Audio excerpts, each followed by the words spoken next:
Consolidated Commission on Utilities for both GPA and GWA matters. For the record, those present are myself, Commissioner Michael Limtiaco, Commissioner Francis Santos, Commissioner Judy Gutherds, and Commissioner Simon Sanchez is excused. First order of business is approval of minutes. This is the June 23rd minutes where we approved our rules and regulations. Motion to approve? Moved by Commissioner Limtiaco, subject to written correction, and second by Commissioner Judy Gutherds. Any questions or anything? No? All those in favor signify by saying aye. Aye. For the record, 4 ayes. Motion is unanimous, is carried with 4 ayes votes. Next order of business is, John, you have the floor for Resolution 2029-19. Thank you, Mr. Chair. This is to request the CCO's approval for, again, the extension of the performance management contract with Temis for the combustion turbines in the north. There are 4 units in the north totaling 80 megawatts. And actually, these machines will be are quite critical over the next several years and even beyond. The plan is to use them even beyond that. And the extension is there is a 3-year base period and a 2-year option. I am requesting for the full 5-year extension. We will evaluate it and after the 3rd year to see, barring any other issues, continue on. There is a layout of a negotiated amount for years 6 through 10. And that's in the resolution totaling about 7.320170 million, and that includes the fixed management fee and the routine O&M. The fixed management fee is the only amount that has to be paid. The O&M is on a reimbursable basis. So again, we've had this contract now for 5 years. With an option of the base 3 plus a 2-year, 1-year option. So, as noted in the work session, I'm requesting your approval for this contract and then to also petition the BUC for their approval. Okay, John, just for clarity, you're asking for a 5-year option to exercise the 5 years. That's correct. That you have under the current contract. That's correct. Okay. Any questions? Commissioner Limtiaco. Thank you, Mr. Chair. And John, just to reiterate on our discussion or follow up from our discussions on the working session meeting, the initial negotiation came at what percentage higher than the original contract? My understanding, 39%. So they came back with a price increase of 39%. That's correct. With an escalation clause for the preceding years of 3%. Yes. Or was it higher? That's okay. Correct. And you were successful in negotiating it down to a 10% increase over the last performance period of the prior contract with 3%, right? That's correct. Okay. Thank you, Mr. Chair. That is on page 306. If anybody wants to look at it. That's correct. Page 306, resolution on 307. Yes. Okay, any other questions? Is there a motion? Move to approve, second, Commissioner Gutherds. Any further discussion? There's no further discussion. All those in favor signify by saying aye. Aye. Opposed, nay. Motion carries 4 yes votes. Thank you, Okay, Commissioners. thank you. John, you can leave the room. You're done. Okay, going back to our agenda. Miguel, let's start with your GM report. And then we'll look at the financials. Okay, Mr. Chair, starting on page 22 of your board books, we have the COVID-19 workforce availability summary. We have 357 employees who are healthy and working, and that's 94.4%, with 1.1% of 4 that who are sick but not COVID-19 related. We have 2 employees that are quarantined. COVID-19 quarantine, 1 employee diagnosed with COVID-19, and 13 on military leave, and 1 on long-term disability. So overall, 94.4% healthy. We're not having any problems meeting our operational staffing levels. Moving on to the operations update on page 23 for production. For the month of August, we averaged 38.1 million gallons a day in production, total 1.182 million kgallons. We had 88 of our 120 wells active during the month, with 14 on standby. So we're managing to keep a higher than normal number of wells on standby, and that's been good for us. On Maui, production has covered right around the 1 MGD mark. We did have 1 day reduced production because the facility tripped, and we didn't get the operators didn't discover it until later in the day. That's not on the SCADA? It is on a SCADA. But the notifications for that aren't tied to our SCADA yet. Was the trip only involved with that facility, or was the circuit trip? You know, It was only, something. I don't know if it was something larger on the power system, but that facility probably is, if we, for Tumon Maui, if it trips right after the operator leaves for the day, they normally won't be detected till they come back the following day. Okay. So And we don't have a standby generator? no, it's not that there was an extended outage. It's once it's tripped, it needs to be manually started up. If there's a temporary disruption in the power service, the generator won't kick on because it's instantaneous, but the protective features of the SCADA system will cause the pump to shut down, Oh, and then it okay, has so to the be pump- manually restarted. The pump needs to be restarted? Yeah. Okay. Okay, got it. So there's no, because it's pumping into the distribution system, we lose production, but there isn't anybody that's Going to be effective going to right be away? affected in terms of an outage or anything like that. Yeah, because there's water in the tank. So to address this, we're currently trying to get information on the Navy SCADA system, which is installed there, to configure it so that we can get a dial out. Okay. And then we can correct it so that it doesn't go for multiple hours without Yeah. being corrected. Okay. On the distribution system, on page 25 of the board books, we're at, for the month of August, 96.4% operability on all of our booster pumps, water booster pumps. So we're maintaining high levels on that. The distribution tank storage levels were stable, relatively stable throughout the whole month. So between 45 to 55% full, which is right where we want it. On wastewater collections, the pump station operability is at 91.8%, which is, we're continuing to slowly improve that figure for the wastewater collection system. And also on that page of the report, you'll see that we've we've exceeded our target for CCP inspection and sewer cleaning for the month. So we're trying to catch up and make the year-end totals. Following few pages are just the area maps showing where we've done the cleaning, mostly centered up north and central with 1 or 2 locations.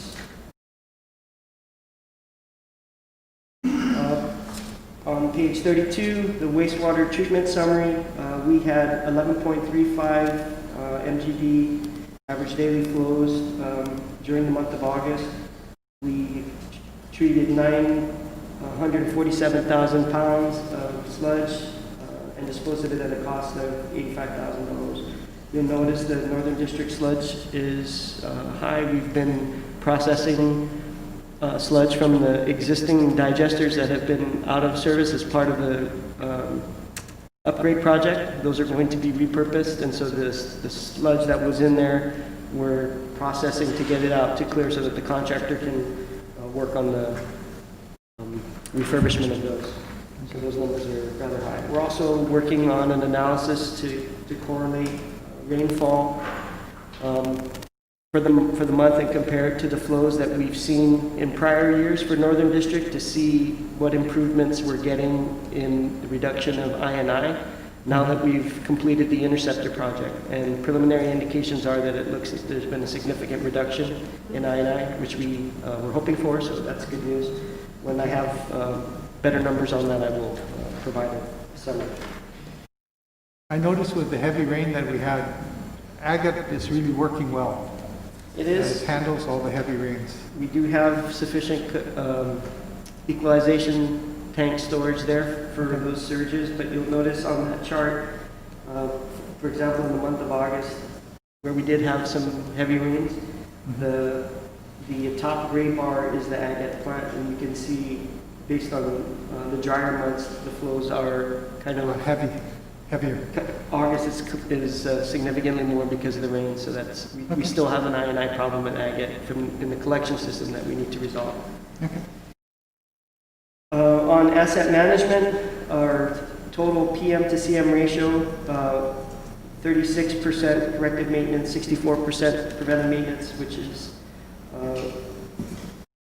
headed in the right direction. In terms of completion, our corrective maintenance are at 91% complete, and for work orders issued, and for preventive maintenance, we're 79% complete.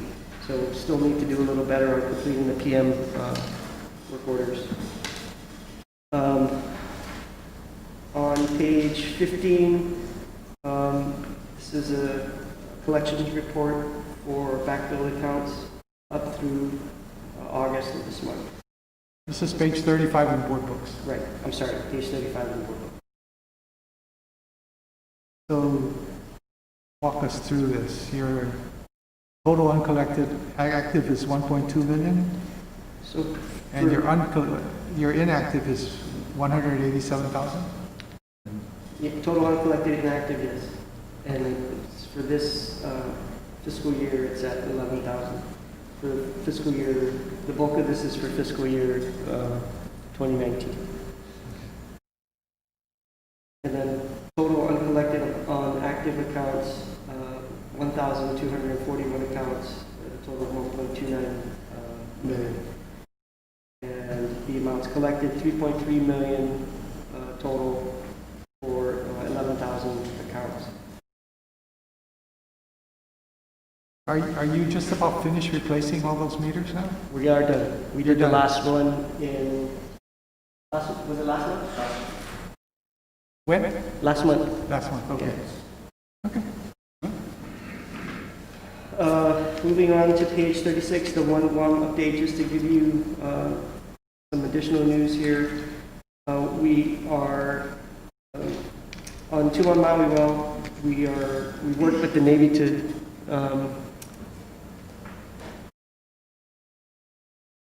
the additional site that was previously not being maintained by us, we're now going to be maintaining it. It is included in the license. We're coordinating with them on access to that. For AG1, which is up in Jigo, we're working with Anderson to look at modifying the license to allow us to pump more than what's currently allowed. So we have 5 million gallons a month on the license, but the permitted capacity of the well is 7.6 million gallons a month. So we're trying to work that so we can maximize production on that well. Coordination with the Navy on our OEA projects. The main projects that are affected right now are the Northern Guam Lens projects, for which we have 2 resolutions. We're still waiting for temporary construction easements for the 7 sites that are located on military property for those new wells, so that we can't start the construction until we get those in. So we're kind of working in parallel with getting the contract lined up and with Navy's real estate office to get the temporary construction easements completed.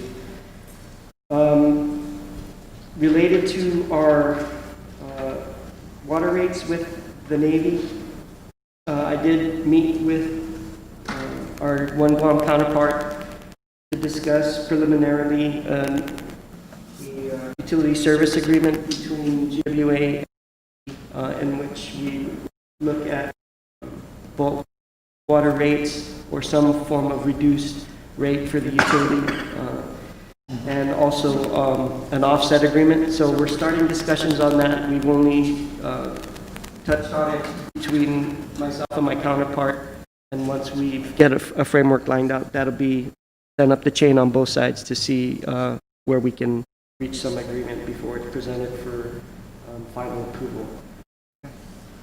There are a few that are still in their process, which we have not received any updates from our last meeting. And a couple other developments. The Marine Corps base has requested additional water from us, more than what was agreed upon for the Tumon Maui well agreement. So they may want to be a customer for more water sooner than we anticipated. So we're looking at that right now. They've asked us to do an assessment to see if we can provide that. So we're working on updating our hydraulic model to see if we can provide it without detriment, or if it will require any additional off-site improvements. So we're looking at that.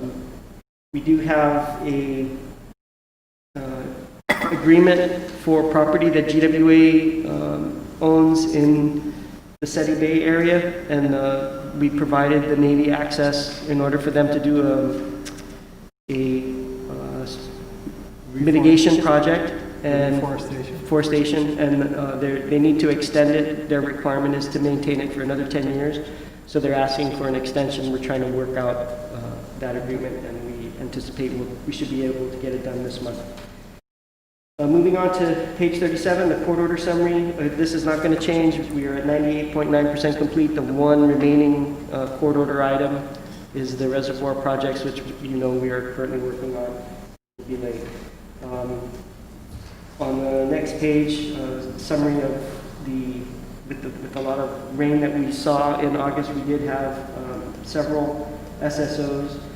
3 were caused by the high levels of rain, and 4 were caused by a combination of the rainfall levels and fats, oil, and greases that were detected in the line. Court order unit was dispatched to clear those and clean up any issues, and the reports have been sent to US EPA.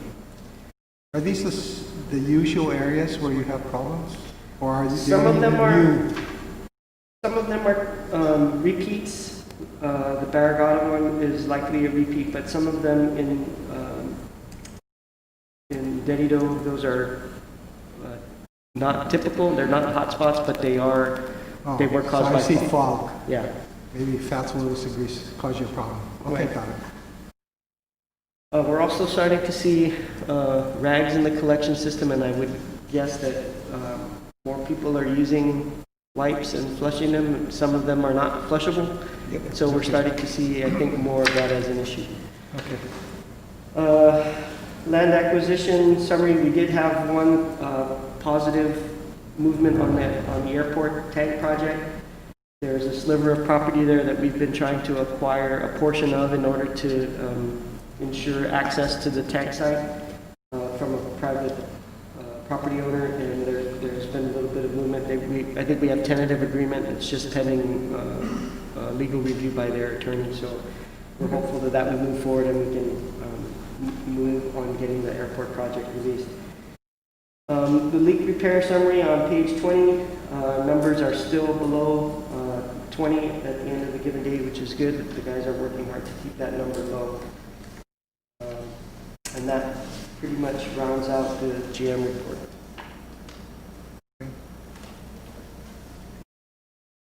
Okay, Tully? So I I'm have sorry, just a minute. Any questions on the GM report? I mean, maybe moved too fast. No? Okay, Tully, I'm sorry. Go ahead. So I put together a few slides, trying to take a look at where we're at with revenues and collection. So this is a picture of our revenues against demand for the fiscal year. We are seeing, since the closure, we are seeing some downward trends. As you recall, we were closed for a week, so our revenues our collections have started to slip. Okay. We, in the month of July, we were showing, you know, an upward trend, and August, we were starting to decrease again in both revenues and collections. Okay. The next page shows a split between water and wastewater.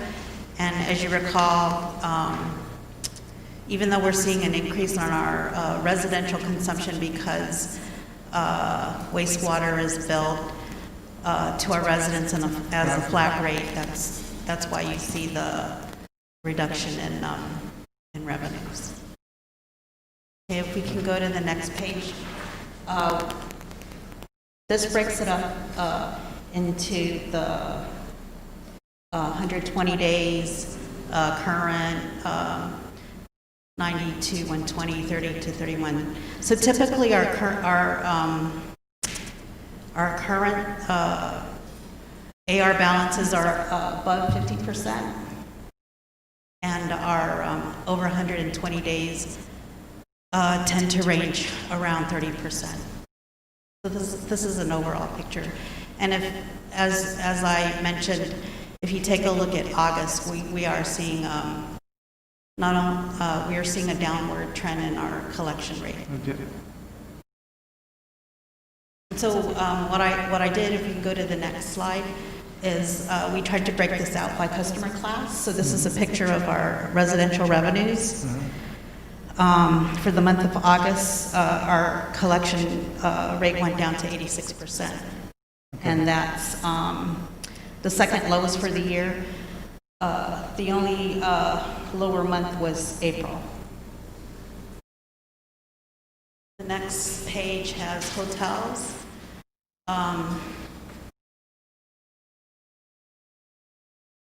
And we were seeing some good collections over the summer, but our revenues are about half of what they normally are. Okay. But you're collecting it from them. Yeah. Even- Well, and again, in August, I think in August across all categories, except for government, we were lower than normal. Okay. I don't know, the government must be cash flush. But we did see a good collection month for August Okay. from our government. Okay. But again, our revenues have been down since the government's shut down The for schools are much of the closed. year. And the schools are closed. Yeah. You're still going to collect money because they're leaking, but not as much. We tried to work with the schools on leaks, but they're, Hey, it's up to them. I get it. Now's the time that you should be doing it. But you're, We've yes, offered that. Yeah. We'll reach out again. yeah, Interesting. yeah. I think originally they were running around trying to get all the schools ready to have students, right? And Right. put in In class. all the hand washing stations and social distancing and all that kind of stuff. Well, do what you can. Yeah. Okay, we'll reach out again.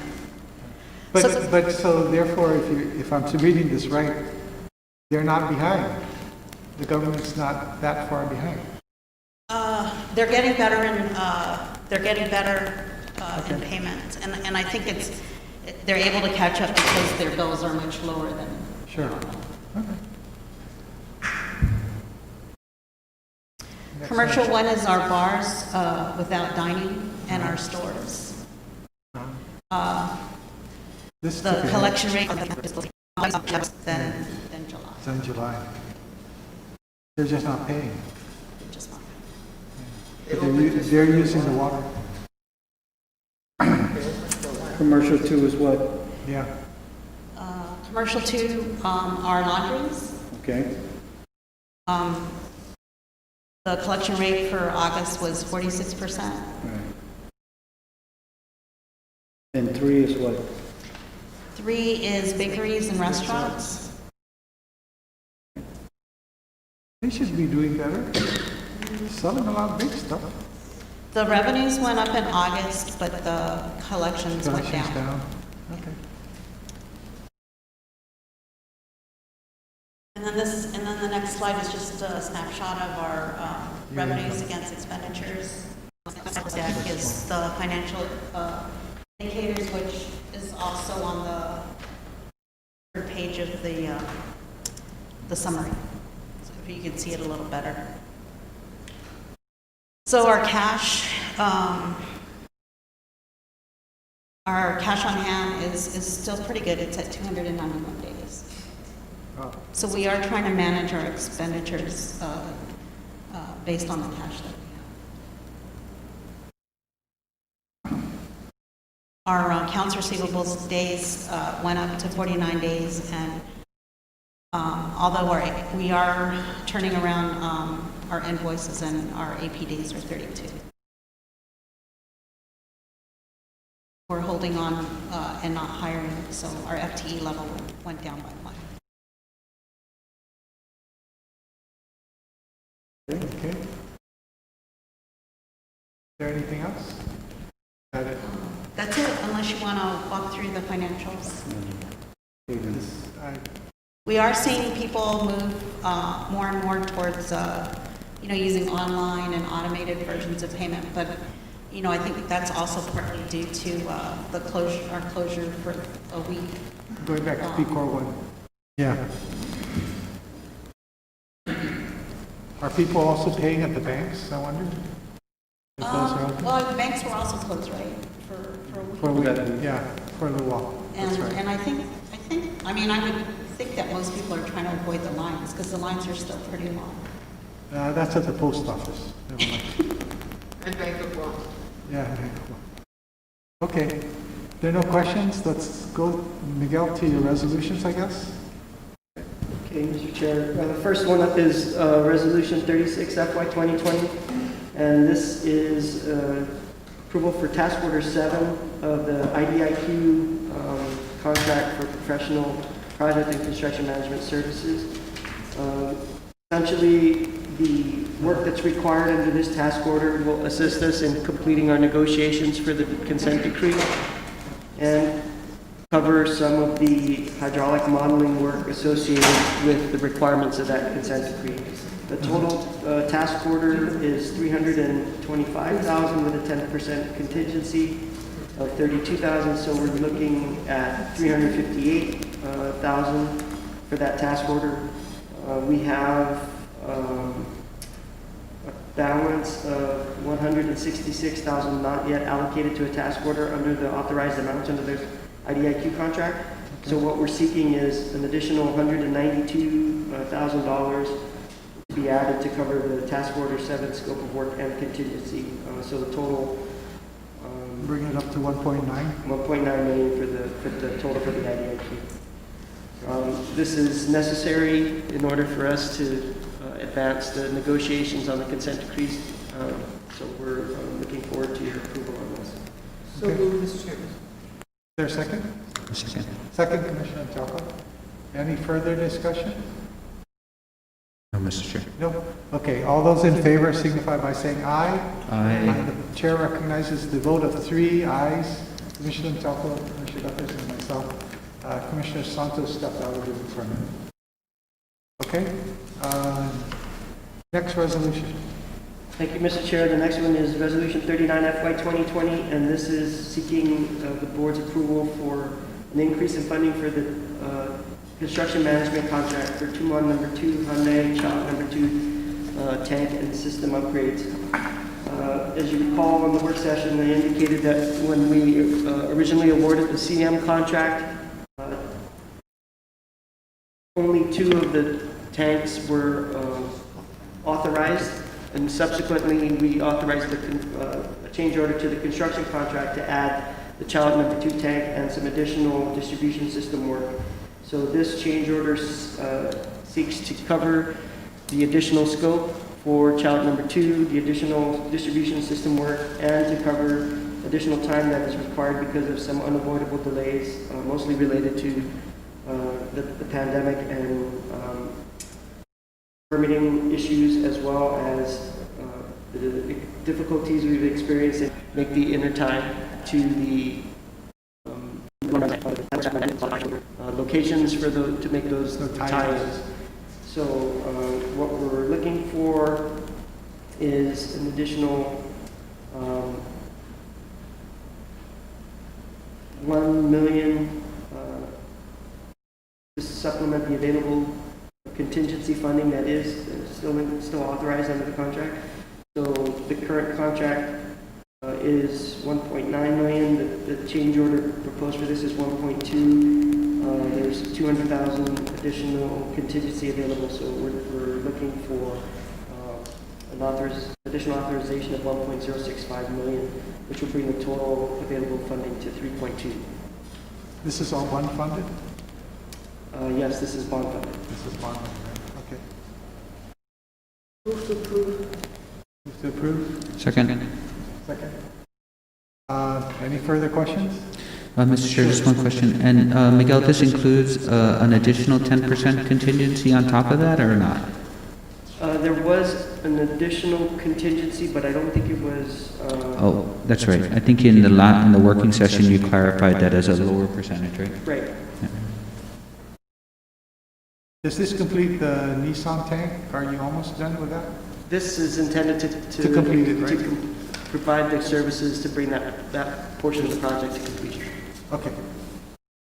Actually, all. Other questions? No, Mr. Chair. Okay. In that case, let's vote. All those in favor signify by saying aye. Aye. Opposed, nay. Motion carries with 3 aye votes. Commissioner Santos is still out of the room. Shall we move on to the next one, sir? Huh? Shall we move on to the next Yes, one? move on to the next one. So the next one is Resolution 40 FY 2020, and this is relative to an increase in funding for the pressure zone realignment construction contract. As we discussed in the work session, we are seeking to add two additive bid sites that were in the original bid but not awarded for various reasons. It would be beneficial for us to move forward with these 2 additional sites in Manilao and in Chalapago Road. So the contractor had originally submitted his bid for these 2 additional sites at $962,000, so that's what we're seeking approval for.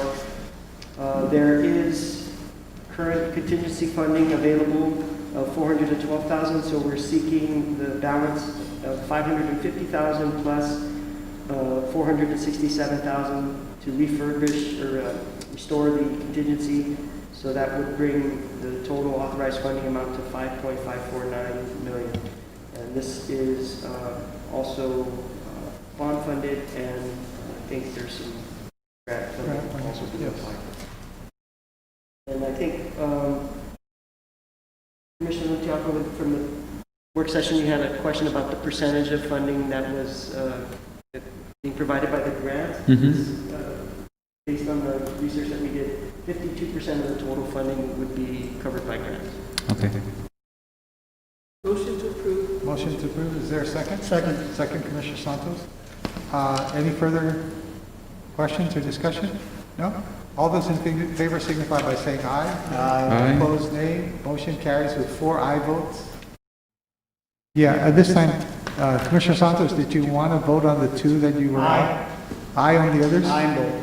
Okay. Thank Can you. you make the record that he votes aye on the other 2 resolutions? Okay. And moving right along. Miguel. Moving on, Resolution 41 FY 2020, I will point out, sir, that we did correct the order that these resolutions were supposed to appear.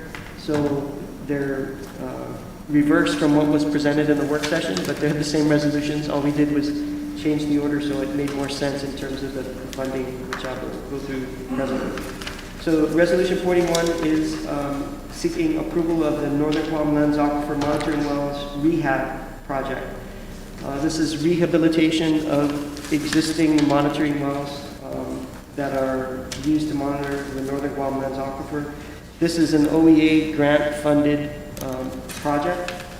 So the bids were received for this. There were 2 bids that were received. One of the bidders did not have the appropriate license, and he was advised that he did not was not a responsible bidder, and his bid was rejected. So the second bid came in at $965,000. We're seeking a 5% contingency of $48,000 for the total amount of this contract at $1.013 million. The contract is intended to be completed no later than August 31, 2021, which corresponds to our current grant deadlines.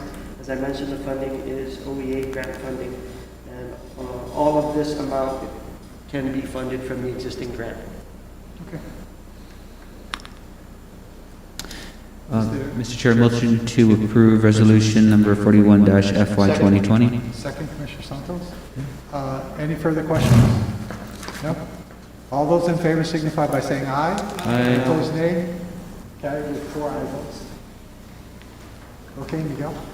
Resolution 42 FY 2020, Mr. Chair, is the second part of this NGLA project. It's seeking the board's approval to award the NGLA monitoring wells expansion construction contract. This, as you recall, the NGLA program called for 7 new monitoring wells to be constructed, mostly on, or all of which are on military property, DoD property. So there were 2 rehab wells that were included with these 7 new expansion wells because they are also on military property, and it made more sense to be efficient in requiring only one contractor to have to worry about getting access, so on and so forth. So there was only one bidder for this project, and that bid came in at $3.489 million, and we're seeking a 5% contingency of $174,000 for a total amount of $3.663 million to complete this project. Okay. There is a balance once the rehab portion will be awarded. There is an available balance on the NGLA grant, but there is it's insufficient to fund the entire contract amount. However, we are requesting a grant transfer from OEA that will reduce the Northern District grant by the amount necessary to complete the funding for this project, and then we can fully fund this grant once that approval has been made. For the Northern District grant, the reduction in that amount will be made up for by the we currently have a CIP line item for the Northern District upgrades from using bond funds. If you recall, we weren't sure how much that was going to cost, and so we had an available amount set aside so that the amount that we transfer will be made up for by those bond funds for the Northern District. Okay, I just have one real brief question is, did we save any money on the collection line? We did. So where did that money go? That money, Did you already transfer into the Northern? it went from the interceptor grant Yeah. to cover the outfall diffuser. Okay, so which is related to the Northern Right. upgrade? Correct. Okay, got it. I just got a question. Miguel, you made an earlier statement about the Department of Defense asking for more water production, or for more water on the base. How does this help? This particular, Yeah, I mean, any time you dig a well, right, you're pumping water. right. Is that meant to give them more water? Or No. These are wells- monitoring? These are only Only for monitoring. observation of the lens, Okay. and their installation of these new wells are in sub-basins within the Northern Guam lens that we currently don't have any data for. Okay. So WERI is very interested in installing these wells, and collecting the data gives us a better picture of what the aquifer looks like overall, especially in areas where the military may have plans to put in their own wells. So having this information and having WERI do the work that they do to monitor the health of the aquifer along with the USGS gives us better data in order for us to practice sustainable resource management. So it's important that we put these wells in. Okay. Okay. Is there a motion? Yeah. Motion? Second. Any further questions? No further questions? All those in favor signify by saying aye. Aye. Opposed, nay. Motion carries. Before we move on, you know, you brought up Weary several times, and I talked to the general manager, and I want to kind of ask you folks to consider something. I'm going to ask him to come up with some thoughts. Weary needs some funding at the University of Guam. Their budget keeps getting cut, but Weary works for us really in a lot of ways. Now, we do help them in some ways, but we need to talk more about this. So I only have one request, Mr. Chairman. If we give Weary the funding, then I don't want UOG to be administering because they charge an admin fee to do that. As an overhead cost. Okay. Yeah, that's ridiculous. Okay, so we haven't We worked need to out find some kind of arrangement where the money if goes. we give grant money, Yeah, then we administer it because what is it that they do that UOG needs to charge them? They just set up an account, that's all. And they just use. okay, No, no, they charge, I think, 15-20% Yeah, to do overhead. that. Yeah. That's the president's travel money. yeah, Well, I'm so. sorry, this is I'm just great, saying from experience. this is ratepayer money. I agree with you. So I would like I it agree that any discussion with Weary, it's something that we handle directly. We Yeah, understand. no, so basically what this is we're just in the discussion stages. So that, no, your comment is very timely. No, Isn't your the new comment, fiscal year, they're gonna need some money now. no, that's what I'm saying. So your comment is very timely. So I brought this up because I would like us to be cognizant of asking our general manager to work on this, to bring this to us when he's ready. And my thought is that we also put this into our rate base, so as we're going forward, we can cover it through our rates, okay? And also talk to Dr. Jensen. But this is just my thought, and I wanted to bring it to the commission, and I'd like to ask the general manager to kind of put it together and bring it back to us so that we can chew it. And your comment is very well received and timely, okay? I mean, you know, Chairman Duane, if you're looking at other possible funding sources other than tagging The ratepayer? try to build something under the system development charges we improve, you know, or do it for the military side. So Yeah. that's part of the discussions, the cost sharing for the monitoring. Right. Is going to be, we already have a preliminary. Good. Tentative framework for how that would be split, and where we met, the One Guam partner, my One Guam counterpart and I met with Weary via video conference and USGS just so that they could explain what they're proposing. And so there's kind of tentative agreement with the approach. Nothing has been finalized yet, but we're working on it. And I just wanted the commission to be cognizant that the GM is working on something along these lines. And I thank you for your comment, because it's very good that you bring that up, because I trust that if our military partners are also going to participate maybe and help in this effort, they would also like to make sure that the money doesn't Goes to the right entity. goes right to Weary. So that's a good point that you need to make, okay? Okay. And the other thing is, Miguel, is there any way of using grant money from the SRF also, or can you get additional money? I'm just saying. I have not broached that subject, but I will. Okay. Okay, we're down to the end of the agenda. I don't think we have anything else. Do we have anything else? Motion to adjourn. Move to adjourn? So adjourn. Second. John,